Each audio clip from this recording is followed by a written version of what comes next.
Hi, Rod again from Fleet Auto News, which is now part of the Fleet News Group. Here I have today to do a review for you the new Peugeot 308 GT Wagon. Let's have a look.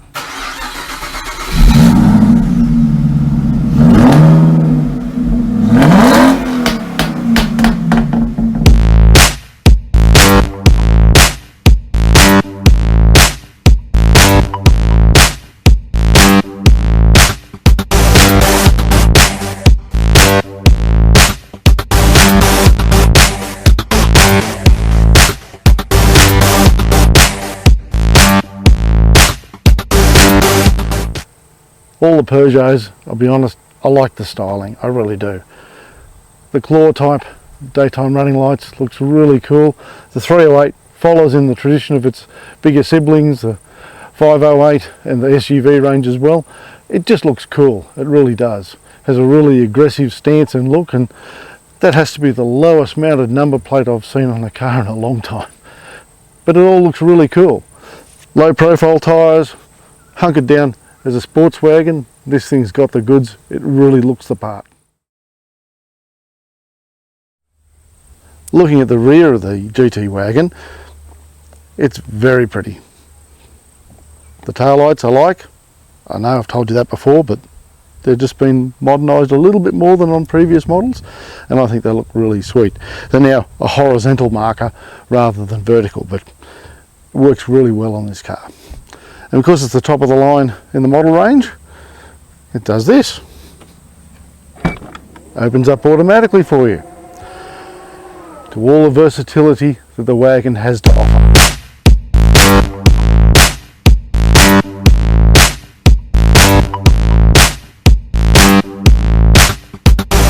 Well, here I am sitting in the driver's seat of the 308 wagon. It's very nice here. Lovely leather seats. Quite well set out and attractive looking, with the vents blending into the line of the dash there. I have found though the reflective surface on the dash here can sometimes come back as a reflection of the sunlight when you're driving the windscreen, which is a bit annoying, but it's there. It's got the nice big infotainment screen there. Apple CarPlay, Android Auto is standard in the car. I've got my phone plugged in at the moment, and it's wireless charging and wireless Apple CarPlay. You can see it in there right now charging away.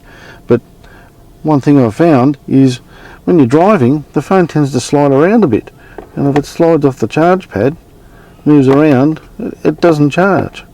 So there, she just slid away, and there it's fallen back on there. That's good.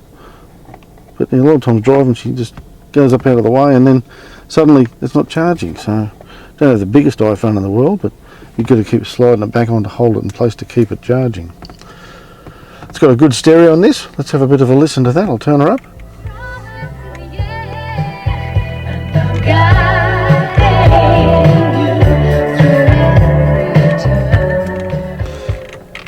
A bit of the lovely Livy playing along there. It's quite nice. Good stereo. But then we have a look at the signature iCockpit instrument panel of the Peugeots. You look over the steering wheel at the instruments, not trying to go through it. So it's got the 3D instruments in there, very well laid out, easy to read, and having the flat top steering wheel, I quite like it. It's very nice. Speaking of stereo, a nice leather wrapped unit, controls on either side to operate the car functions, cruise control, stereo, all that sort of stuff, and it's very, very nice. We also have here the push button start, of course, the gear select, transmission selector, drive mode selector, as well as the electric park brake. There's another little knick-knack here as well for the my phone case in there. Sometimes I have my phone in it, but it's a nice handy place to put it so you don't forget it when you're not charging. And also this console bin, like in all Peugeots, is absolutely huge. Lots of space to store your stuff in there. Last but not least, our coffee cups, hiding away under the little blind here. Also good to put keys and things out of sight if you want when you're parked. And put the coffee cup in, and she sits in there. My big cup just sits in there nicely, easily. It's a little bit far away on the front one when you're sitting back driving, having to reach over, but then it'll be a fight between you and the passengers to who to get what spot for their coffee cup. So that was pretty good. Holds it in there nice. All in all, she's very nice in here. I quite like it. Well, here I am sitting in the rear seat of the 308 wagon. It's pretty comfortable back here. I've got a good bit of legroom there, but I have moved the front seat a bit more forward so I can get in. Otherwise, my normal driving position, it would have been right back on my knees. There's a bit of tow room down there, that's all right. Headroom's really good. Being a wagon, even though there's a sunroof up here, it only comes back to this point, unlike the big panoramic, so it doesn't interfere with the headroom for the rear seat passenger. The lovely Napa leather seats continue. Very nice here. It's pretty comfortable. I could sit here quite comfortably for a short trip, long trip, whatever. All good.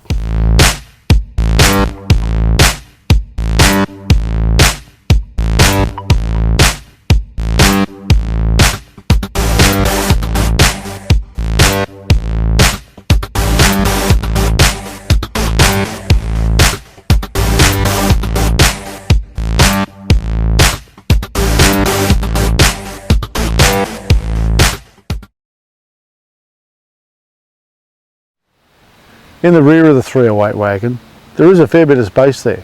In fact, 608 litres worth of it with the rear seats folded up. There's more space underneath for where the spare tyre would be normally. There isn't one. Peugeot does provide, though, a bit up here, a tyre sealant repair kit in case you suffer the indignity of a flat or a punctured tyre. But let's say you've been somewhere like IKEA and you need a bit more space to cover those perches that you didn't plan on making. Well, all you do here, pull the lever once on this side, down she goes, and the same again on this side. And you now have 1,634 litres of space for all your shopping needs.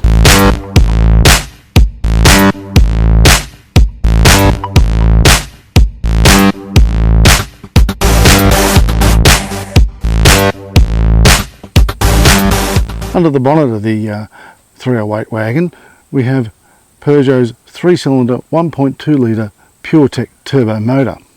It's rated for 96 kilowatts of power and 230 newton metres of torque. Coupled with its 8-speed transmission, the fuel economy on the combined cycle for this car lists at 5.3 litres per 100 k's. It's a very tractable motor to drive. It's not a speedster by any means, the 0 to 100 times about 9.9 seconds, but it's pleasant to drive, it's zippy, it gets up and gets the job done. Very fuel efficient in the process as well. Quite like it, I've driven them before. This one's living up to expectations, that's for sure. One thing that's falling behind though, and you know my feeling on gas struts, where are they? We're back to the dangly stick here, which, not my personal preference, but I understand saving weight, all that sort of stuff.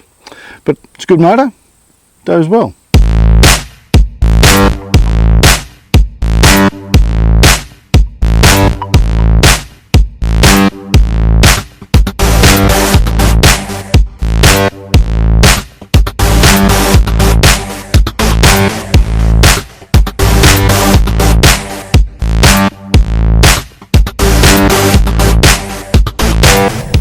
Driving the 308 wagon, it's very nice. It's a nice quiet car. Listen to this. Nice and quiet. Only a bit of road noise from the tyres, minimal at best, but it also has a lovely engine note. Nice little burble sound from the 3-cylinder turbo. It gets up and goes quite well when you want it to. You've got the different drive modes, sport, eco and normal, to vary that drivability around for you. Lovely, well-appointed interior, as you'd expect from a top-of-the-line model. This is the premium wagon that Peugeot has. So it's got all the leather touches and finishes, the nice soft touch surfaces and that. I do note the chrome trim, or the chrome-ish trim on the dash here. I found at times with the sun's at the wrong angle, it can actually glint and reflect off the windscreen back into your eyes. That's a little annoying, but you deal with that. It does look nice though. But then looking at other things that it has, the features around it here, Apple CarPlay, wireless Apple CarPlay charging and that as well. It's just really good and comfortable. Pleasure to drive whether it's your daily driver or taking it out on an open road. Good for a weekend away if you and your partner heading the wineries or the like. Or if you've got a couple of kids or fur babies, there's plenty of the room in the back to cater for all your luggage needs. It's a car I think any novated lease driver would be comfortable to live with every day and take away on trips and drives, and really fit for purpose for their lifestyle, or anyone's lifestyle for that matter. And of course, I don't mind my old sunroof here. Open her on up and let the breeze on in. Very nice. So how well does it go?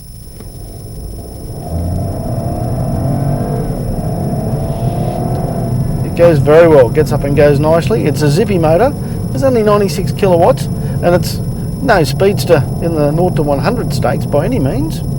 It's just how it is. But it's zippy, easy to drive around town, beautiful light steering, comfortable on longer trips. It'll tick a lot of boxes for you. Well, I've really enjoyed my time driving the 308 GT Premium Wagon.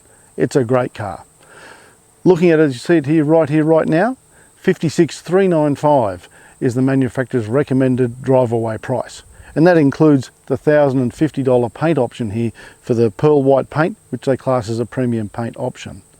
Other colours attract the $690 option, but the white here and the red, $1,050 for it. But not normally a fan of a white car, but the white and the black wheels, blacked out roof, it kind of works. No, it does work. It's really nice looking, quite like it. Couple of that with the styling of the Peugeot European street cred.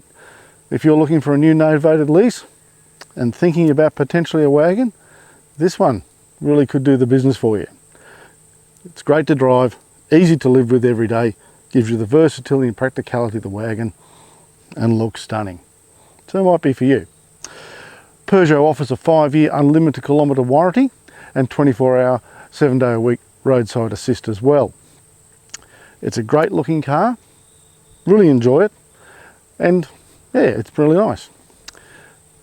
I'm Rod from Fleet Auto News.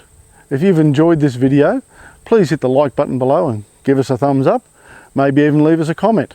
And don't forget to subscribe to Fleet Auto News channel, because that'll help you keep up to date with all the news and happenings within Fleet Auto News and also the greater Fleet News group. Again, I'm Rod from Fleet Auto News. Thank you for watching. Hope you've enjoyed it. I'll catch you next time.